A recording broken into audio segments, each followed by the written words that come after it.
안녕하세요. 주식의 소리의 애솔입니다. 네, 공모주 슈퍼먼스인 11월의 첫 번째 종목 세나 테크놀로지를 같이 한번 알아보도록 하죠. 참고로 큐리오시스와 세나 테크놀로지가 청약은 겹치는 일정인데요. 상장일이 겹치진 않아서 정말 다행입니다. 네, 세나 테크놀로지는 팀 커뮤니케이션용 웨어러블 무선통신 기기를 제조하고 판매합니다. 말 그대로 어떤 팀에 속해 있는 여러 사용자들 간에 끊김이 없고 안정적이면서 자유로운 소통이 가능하게끔 하는 그런 무선통신 기기를 만든다는 얘기예요. 주로 모터사이클이나 사이클링 같은 아웃도어 팀 스포츠나 일하는 분들끼리 소통이 필요한 산업 현장 이런 데서 활용이 될 수가 있겠죠. 이 중에서도 세나의 주력 분야는 모터사이클용 무선통신 기기인데요. 최근 3개년 동안 매출에서 차지하는 비중이 꾸준히 85%를 넘습니다. 자, 근데 모터사이클용이라고 하니까 그런 생각이 들잖아요. 아니, 우리나라의 모터사이클 인구가 얼마나 된다고 이게 과연 롱런할 수 있는 사업이 맞겠느냐? 네, 회사는 처음부터 모터사이클의 수요가 많은 북미를 중심으로 시장을 개척했다고 하더라고요. 그 결과 현재 매출의 95% 이상이 해외에서 나오고 있습니다. 24년 기준으로 매출액의 28%는 북미, 56%는 유럽, 아시아와 기타 지역이 16% 정도를 차지하고 있습니다. 북미와 유럽 위주라고 볼 수 있겠네요. 자, 수출 비중이 높은 거는 알겠는데 정말 제대로 자리를 잘 잡고 있는 회사인지 궁금하잖아요. 세나의 브랜드 가치와 인지도가 얼마나 높냐면요. 120년 전통의 독일 유명 모터사이클 전문지 모터라드의 통신 시스템 분야에서 1위 브랜드로 무려 7년 연속 선정이 됐다고 하고요. 이 분야의 주요 경쟁사로는 이스라엘의 카르도 정도가 있는데요. 브랜드 인기도 순위에서 세나가 거의 2배의 격차를 벌리면서 1위를 차지하고 있습니다. 네, 그래서 세나는 모터사이클 무선통신 영역에서 시장 점유율 1위를 차지하는 기업이에요. 그리고 이런 게 재밌더라고요. 두 세나? 세나 했어? 이 말이 해외에서 모터사이클이나 자전거, 산악, 스키 이런 거 즐기는 사람들한테는 일상 용어처럼 관용구처럼 쓰인다고 합니다. 그림을 보시면 미국 토크쇼인 더 투나잇 쇼, 그리고 미국의 자동차 모터사이클 전문 프로그램, 영국 BBC 다큐멘터리 이런 데서 자연스러운 대화 속에서 두 세나가 나온 것을 확인할 수가 있었는데요. 얘기를 들어보니까 회사 측은 PPL을 하거나 광고를 하거나 그런 적은 전혀 없었다고 합니다. 그러니까 이게 해외에서 이 세나의 브랜드 인지도와 장악력을 나타내는 또 단적인 예인 것 같아요. 약간 라이더들 사이에서는 모터사이클 시장의 애플 같은 그런 느낌인가 봐요. 자, 그럼 한국 브랜드가 해외에서 어떻게 이렇게까지 인지도를 높일 수 있었는지, 전 세계 라이더들한테 인정을 받을 수가 있었는지 경쟁력을 같이 짚어보도록 하겠습니다. 첫 번째, 독자 통신 기술인 메쉬 인터콤 기술입니다. 회사는 메쉬 인터콤 기술을 적용해서 무선 통신 기기를 만드는데요. 메쉬 통신이라는 게 뭔가 새로운 통신 방식을 개발한 게 아니라 메쉬가 그물망이라는 뜻이잖아요. 다수의 장치들이 각각 그물망처럼 연결이 돼서 하나의 큰 네트워크를 이루는 것을 의미합니다. 메쉬 인터콤은 다수의 사용자들과 양방향 실시간 통신이 가능하게끔 하면서 인원의 제한이 없이 연결할 수가 있고요. 팀원 중에 몇 명의 연결이 끊기더라도 전체 통신망은 안정적으로 유지될 수 있습니다.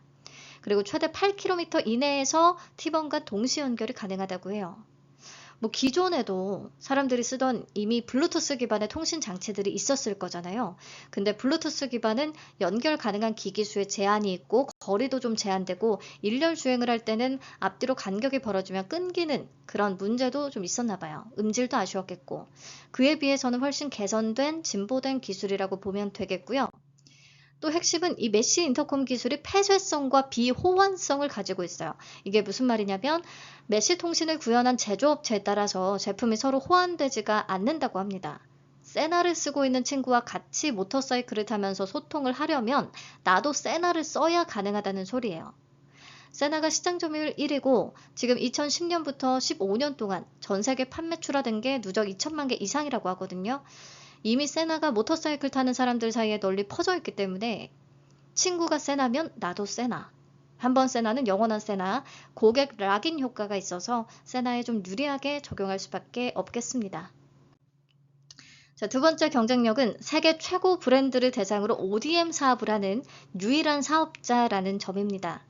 그러니까 세나가 개발을 하고 제조하는 상품에 글로벌 브랜드들의 상표를 부착해서 판매를 한다는 소리예요. 보면은 할리 데이비슨, BMW 모터라드, 일본 슈에이 등등과 함께 하고 있습니다. 그리고 여기에도 조금 재밌는 부분이 있는데 보통 ODM은 주문자의 상표만 부착을 하잖아요. 근데 주문자들이 본인의 상표에 더해서 세나 상표까지 같이 부착하기를 원한대요. 그만큼 세나의 브랜드 파워가 이쪽에서는 강하다는 의미인 거죠. 자, 세 번째 경쟁력, 다각화된 글로벌 판매망으로 유통 경쟁력을 확보하고 있습니다. 140여 개국 4천여 개의 대리점 및 판매점을 구축하고 있어요. 대부분이 도소매 대리점을 통해서 유통은 되고 있지만 아마존 등을 통한 온라인 매출도 증가하고 있어서 해외 매출에 더더욱 확대가 기대되고 있습니다. 자, 아무튼 국내에서는 잘 모르더라도 업계에서 유명한 토종 브랜드라는 거 너무 잘 알겠는데 모터사이클 커뮤니케이션 시장은 이미 조금 성숙 단계로 진입을 했기 때문에 급격한 성장을 여기에 더해서 기대하기는 좀 어려울 수가 있단 말이죠. 그래서 회사는 우선 사이클링과 해양, 스노우 같은 아웃도어 시장을 더 공략을 하고 더해서 산업 현장까지 적용 범위를 넓혀가려고 하고 있습니다. 특히나 사이클링용 제품의 인지도를 높이기 위해서 세계 최대 사이클 대회인 뚜르드 프랑스 스폰서십을 비롯해 글로벌 자전거 브랜드와 파트너십을 맺을 계획이고요. 이번 공모 자금의 일부가 여기에 쓸 예정이라고 밝혔습니다. 자, 그리고 산업 현장에서 쓰일 수 있게 작업자 맞춤형 무선 인터콤 시장도 개척을 하고 있는데 기업들한테 직접 영업을 하기보다는 인지도 높은 지배적 사업자들과 협업을 하는 방식입니다. 특히 글로벌 전동공구 리더인 밀워키 툴과는 11월 말에 계약을 앞두고 있는데요. 900MHz 대역 기반의 메쉬 통신 제품을 같이 개발했다고 합니다. 그리고 요거는 좀 상징적인 케이스가 될 것 같아서 참고를 해봤어요. 테슬라 기가 팩토리 현장에 세나 테크놀로지의 모터사이클용 헤드셋이 적용이 됐대요. 테슬라가 전 세계 근거리용 통신 장비를 모두 구입해서 사용을 해본 결과 재밌게도 세나의 모터사이클용 제품이 가장 마음에 든다면서 먼저 제품 공급을 또 문의하기도 했다고 합니다. 이게 단일 매출이라 규모가 그렇게 크진 않고 몇백 개 정도 납품한 것 같은데 선진 사례로서 또 충분히 의미는 있지 않나 싶네요. 네, 그 밖에 중국 청원에 스마트 헬멧 전용 공장을 건설하고 헬멧과 무선 통신기기가 일체화된 스마트 헬멧을 자체적으로 개발하고 있습니다. 자, 점유율 1위 기업답게 실적도 좋을 것이냐, 네, 보시면 매출액이 꾸준히 1,000억 원 이상 기록해주고 있고요. 24년 매출과 영업이익은 전년 동기 대비해서 각각 9%, 68% 성장을 보였습니다. 매출 성장률이 좀 낮긴 하네요. 그리고 올해 상반기 매출은 996억 원, 영업이익은 140억 원 정도로 최대 실적 경신이 예상되고 있습니다. 그래도 현금 흐름이 꾸준히 발생하고 있고 무차입 경영을 통해 안전한 재무 구조를 갖고 있다는 게 회사의 장점이 됩니다. 자, 공모가 산정 내역 볼게요. 비교 기업으로 일본 모터사이클용 헬멧 제조사인 쇼에이, 그리고 러너들에게 스마트워치로 인기가 있는 가민, 미국의 무선통신 기업인 모토롤라 이렇게 선정을 했는데 경쟁사라고 할 수 있는 카르도는 비상장 기업이라서 포함할 수가 없었고요. 국내에서 동일한 사업 모델을 가진 상장사는 찾기는 어렵습니다. 가민이 세나 테크놀로지의 롤모델이라고 해요. GPS 기술을 바탕으로 러닝뿐 아니라 아웃도어 전반에서 스마트 기기를 판매하고 있긴 하잖아요. 그렇다고 해도 가민이나 모토롤라는 사업 유사성이 좀 떨어지긴 하고 비교하기에 규모 차이도 워낙에 커서 말이 좀 나올 수밖에 없었습니다. 특히나 사업 유사성이 가장 높은 쇼웨이의 펀은 15.50배로 높지가 않은데 가미는 28.32배, 모토롤라는 36.46배나 되거든요. 그래서 퍼 배수를 높이기 위해 해외 대기업을 무리하게 선택한 거 아니냐라는 주장이 나왔습니다.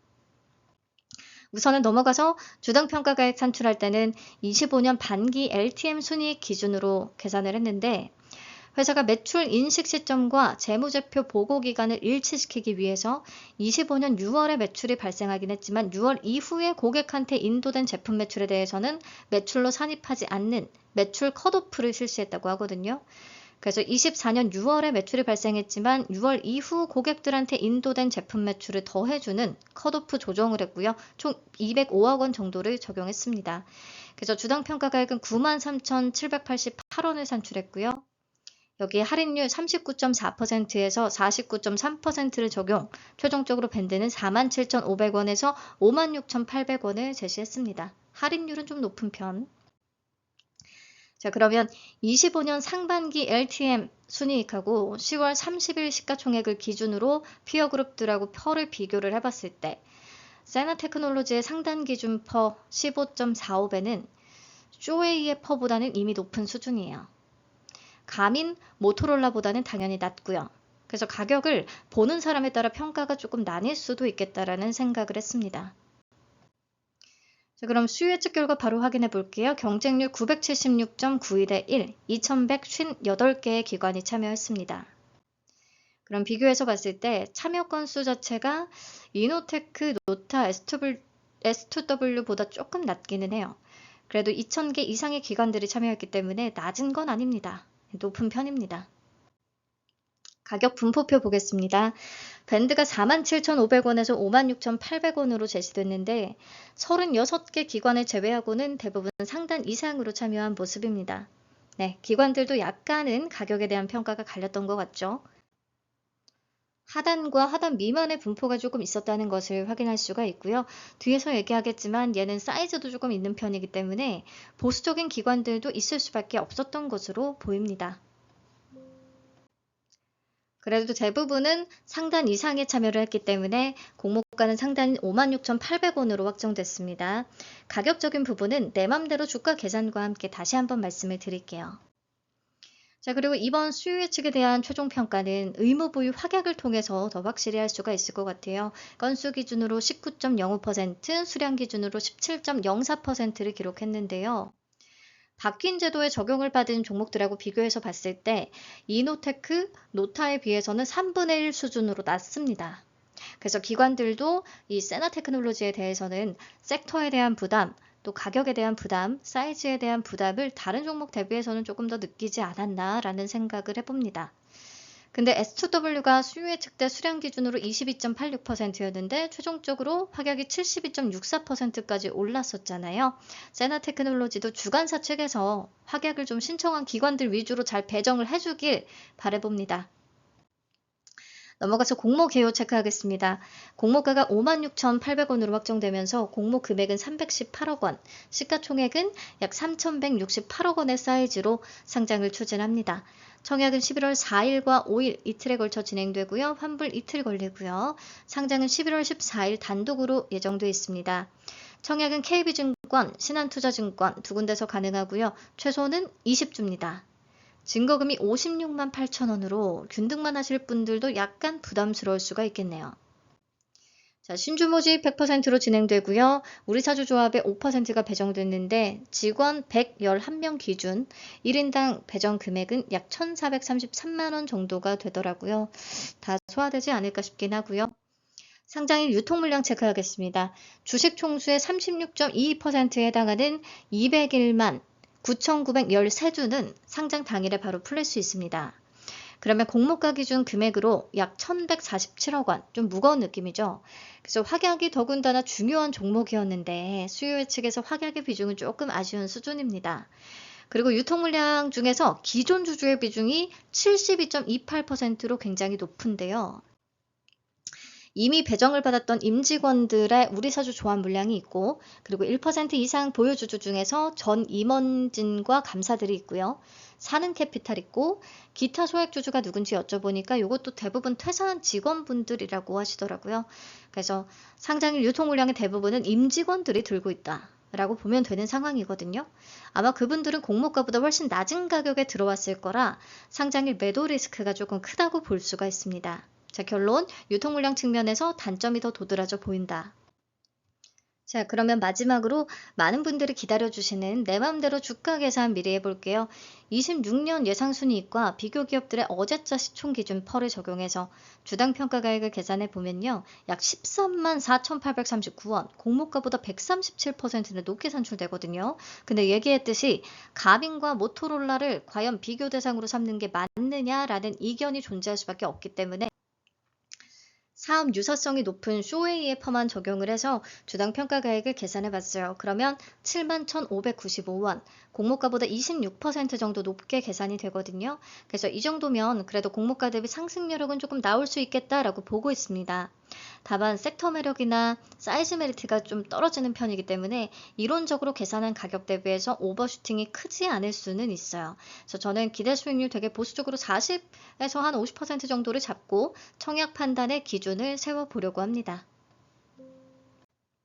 자, 장단점으로 최종 정리를 하자면 장점은 모터사이클용 무선통신기기 세계 1위 기업이라는 거, 비교적으로 실적은 안정적이라는 부분, 환불이 이틀, 그리고 공모가에 대해서 비교 대상부터 의견이 좀 나뉠 수밖에 없었는데 그래도 아주 보수적으로 쇼웨이만 비교 대상으로 삼는다고 해도 공모가 대비 상승 여력은 있어 보였다.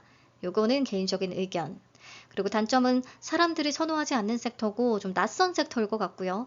가격이 밸류 측면이나 절대적인 수준에서 좀 부담이 될 것 같기도 하고요. 무겁고 기존 주주의 비중이 높다라는 게 걸리죠. 아무래도 공모주로서. 좀 확약이 좀 최종적으로 잘 잡혀줘야겠습니다. 무엇보다. 자, 그럼 배정 물량과 청약 한도 체크합시다. KB에 84,000주, 신한에 56,000주가 배정됐고요. 최소 수량은 20주입니다. 56만 8천원 준비하셔야 돼요. 청약 수수료는 KB는 1,500원, 신한은 2,000원, 고객 등급에 따라 달라지긴 하겠고요. 기본 청약 한도가 KB는 2,800주, 증거금 7,952만원, 신한은 3,600주, 1억 224만원 되겠습니다. 공모 물량 자체가 많지 않아서 청약 한도도 좀 낮을 수밖에 없네요. 자, 균등 수량부터 예상을 해볼 건데요. 문자는 일반 청약자 배정 물량 너무 적어서 청약 건수가 지금 7만 건만 넘어가도 균등은 추첨 한 주에 접어들게 돼버려요. 근데 기본적으로 KB증권이 껴있기 때문에 수익 예측 결과 대비해서 참여 건수는 좀 많을 수 있다고 보거든요. 이게 수익 구간만 나올 수 있다고 하면 주당 단가가 높기 때문에 균등만이라도는 좀 참여를 해보자라는 분들이 많을 수 있잖아요. 그래서 청약 건수는 우선 30만 건을 잡았고요. 그러면 균등 수량이 0.23주. 이게 확률이 굉장히 낮은 추첨 한 주일 수밖에 없지 않을까 싶어요. 최근 청약 건수가 막 40만 건 언저리 들어오고 있기 때문에 생각보다 확률이 더 낮아질 수도 있습니다. 자, 증거금은요. 겹쳐있는 큐리오시스가 바이오 쪽이기도 하고 비교 회사 대비 가격적인 부분에서 좀 매력적이기도 하고 세나테크보다는 사이즈 부담이 또 훨씬 덜하기 때문에 그쪽으로 많이 쏠릴 수 있다는 생각이 들어요. 감안을 해서 세나의 3.6조 원 정도를 잡았는데 이때 비례 경쟁률은 1811대 1이 되고요. 안전한 비례 한주 증거금은 무려 5,112만 원이 됩니다. 공모 물량이 너무 적기는 해요. 자, 그러면 신한의 풀청약을 가정했을 때 기대 수익 다음과 같은데요. 파킹보다는 남길 수 있을 거로 생각은 드는데 워낙 배정 수량이 너무 적을 것 같아서 이런 이유로 청약을 포기하시는 분들이 많기를 바라야 될 것 같네요. 세나는 우선 요 정도까지만 보고요. 11월 3일에 큐리오시스의 수요 예측 결과가 발표가 되면 기대 수익 한번 비교해 보도록 하겠습니다. 조건 비교, 기대 수익 비교. 그때 이제 보시고 최종적으로 전략 세워보시면 되겠어요. 네, 오늘도 시청해주신 분들한테 알찬 정보가 됐기를 바라고요. 해피 금요일, 해피 주말 보내시고 다음 주 3일 노타의 상장일 라이브에서 뵙도록 하겠습니다. 항상 감사합니다. 안녕.